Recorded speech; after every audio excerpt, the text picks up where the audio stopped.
Grace tabernacle apostolic search உள்ளான மனிதன் புதிய நாளுக்குள் அனுதின தியானம். ஞாயிற்றுக்கிழமை ஆடி மாதம் 12ஆம் தேதி 2026ஆம் ஆண்டு. இன்றைய தியான தலைப்பு எதை குறித்த சிந்தை. இன்றைய தியான வசனம் யோவான் 15ஆம் அதிகாரம் 5ஆம் வசனம். நானே திராட்சை செடி, நீங்கள் கொடிகள். ஒருவன் என்னிலும் நான் அவனிலும் நிலைத்திருந்தால் அவன் மிகுந்த கனிகளை கொடுப்பான். தியானம்.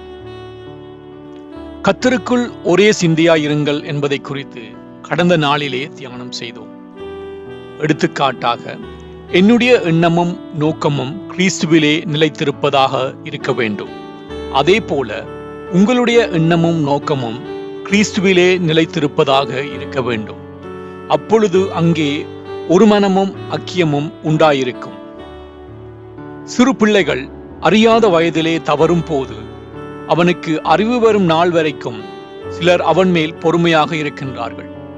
ஆனால் அவன் பூரண அறிவை அடைந்த பின்பும் அநியாயக்காரனாக இருந்து அவன் கிறிஸ்துவிலே நிலைத்திருக்க மனதில்லாதவனாய் இருந்தால் ஒரு விசுவாசி எப்படி அவனோடு ஒரே சிந்தையாய் இருக்க முடியும்?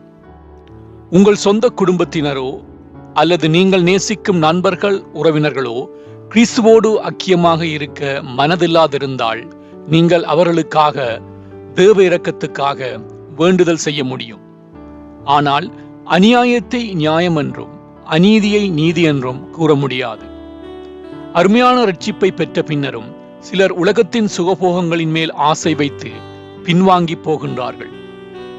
சபை ஆராதனைகளில் அவ்வப்போது காணப்பட்டாலும் கிறிஸ்துவின் சிந்தையை குறித்த எண்ணம் அவர்களிடத்தில் இல்லை. இவர்களில் சிலர் வேத புரட்டர்களாய் மாறி மற்றவர்களையும் தங்கள் வழிகளிலே வஞ்சிக்க முயற்சி செய்கின்றார்கள்.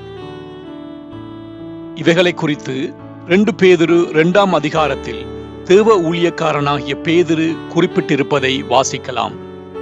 கருப்பொருளாவது, முதலாவது நான் கர்த்தருக்குள் ஒரே சிந்தையாய் இருக்க கற்றுக்கொள்ள வேண்டும்.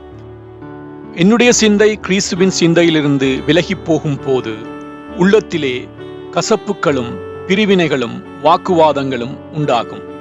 ஒருவன் கிறிஸ்துவோடு இருக்க மனதில்லாதவனாக இருப்பானாகில் அவனோடு ஐக்கியமாக இருக்க முடியாது. ஆனால் அவனுக்கு ஆலோசனை கூறி அவனுக்காக ஜெபிக்க முடியும். எது எப்படியாக இருந்தாலும் நான் கிறிஸ்துவிலே நிலைத்திருந்து கனி கொடுக்க வேண்டும். அதை ஒருபோதும் மறந்துவிடக்கூடாது. ஜெபம் செய்வோம். முடிவில்லா வாழ்வுக்கென்று என்னை அழைத்த தேவனே, நான் எப்போதும் உம்மிலும் உம்முடைய வார்த்தையிலும் நிலைத்திருக்கின்றவனாக காணப்பட எனக்கு உணர்வுள்ள இருதயத்தை தந்து வழிநடத்தி செல்வீராக. இரட்சகர் இயேசு வழியாக ஜெபிக்கின்றேன். ஆமேன். மாலை வாசகம் தீத்து 3ஆம் அதிகாரம் 10ஆம் வசனம்.